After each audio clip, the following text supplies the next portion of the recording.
Hello, I'm John McCullough from PositiveLight.com, and I'm here with Ronnie Burkett, whose new show, Penny Plain, is coming to Toronto next week. Welcome, Ronnie. Thank you, John. So, Ronnie, tell me a little bit about Penny Plain. Penny Plain is sort of an end-of-the-world fantasy or romance about the Earth, and it takes place over the last 3 days of civilization. Interesting. And I understand that you had an idea from David Suzuki about... Yeah, I've been reading and listening to Suzuki for a long time now. And something that was said a few years ago when he was asked if, with all the stuff going on in the world, if mankind would survive, he said, well, the Earth will survive. Us, maybe not. And it made me think about our relationship with the planet and how we just think the end of the Earth means the Earth is going to go away. When in fact, if we went away, the Earth would take care of itself quite nicely. Interesting.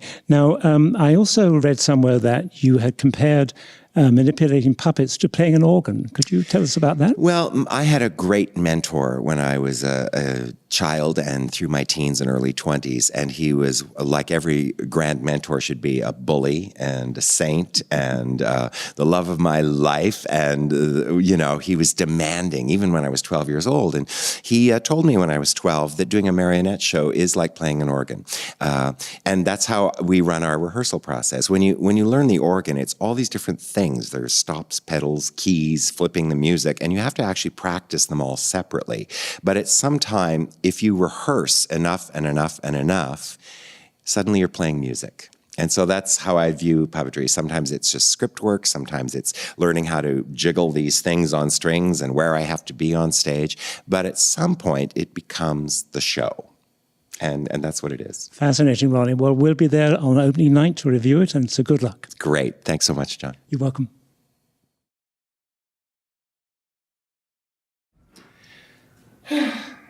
Well, there it is then. Biscuit? Oh, thank you. Now, there's what then? The end of the world. Or of man. Oh, there's one jam centre left and a chocolate finger. Really? How can you tell? Oh, the smell, of course. Really? You can smell man's end? I thought only dogs did that. Oh, don't be provocative, Geoffrey. The biscuits, Geoffrey, the biscuits. Jellied raspberries tucked between vanilla wafers and chocolate.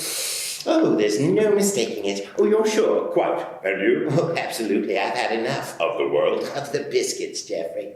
Oh, just as well. I suppose we should be prudent and retrench a bit now. A bit late for that. Oh, still, I'm glad I stocked up. On biscuits? Yes. Forgive me, Miss Plain, but isn't that a bit silly? Oh, no, not at all. They don't need refrigeration, nor cooking. Well, our utilities are bound to cease any day now, and frankly, while the outside world unwinds itself from the spool of order, there's nothing more civilized than a lovely biscuit. Well, the taking of a biscuit, Miss Plain, is mere ceremony without nutrition. But not without fortification, Geoffrey. Ceremony defines us as higher beings. Don't you mean human beings? No, I merely meant civilized, that's all. Or in my case, the domesticated. Oh, I think you're twisting my words, Geoffrey. I think we have different views, Miss Plain, that's all. Now, in your version, I've become civilized in your eyes, simply because I've had to be your eyes. Now, if you had been in the position to view my world for me, the interpretation of civilized ceremony would be radically different. Oh, we're not so very different, Geoffrey. Yet, when we meet, Miss Plain, we do not greet one another with our nose in the other's bottom. Oh, Geoffrey, if you're striving to pique my outrage with such scandalous talk, I can assure you I will not play. I'm not outrageous, Miss Plain. I'm a dog. And if another dog were to enter the room, it would not be foreign to my nature to sniff his sphincter in salutation. It's a circus trick of domestication. No, my natural urge is still and always to thrust my snout right into a rat. Enough, Geoffrey, I get it. Really? Please.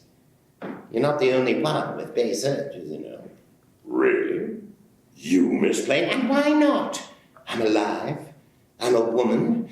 Just because I'm old and blind, it doesn't mean I'm not without a prurient fancy by times. Aha! Oh, really? You are the most ridiculous creature, Geoffrey. How disingenuous. Yet you do admit that at the core of all living things is a base urge. My base urge, Geoffrey, is to lift my face to the sun. All other urges, to eat, to sleep, to scream, to pleasure, these all fall below that. So no, I do not celebrate the argument that we must all dance around fulfilling our most primal urges in public. Really, if we all did what we wanted all the time, where would we be as a civilization? Where we are now, Miss Plain. Yes, Geoffrey. On this we agree.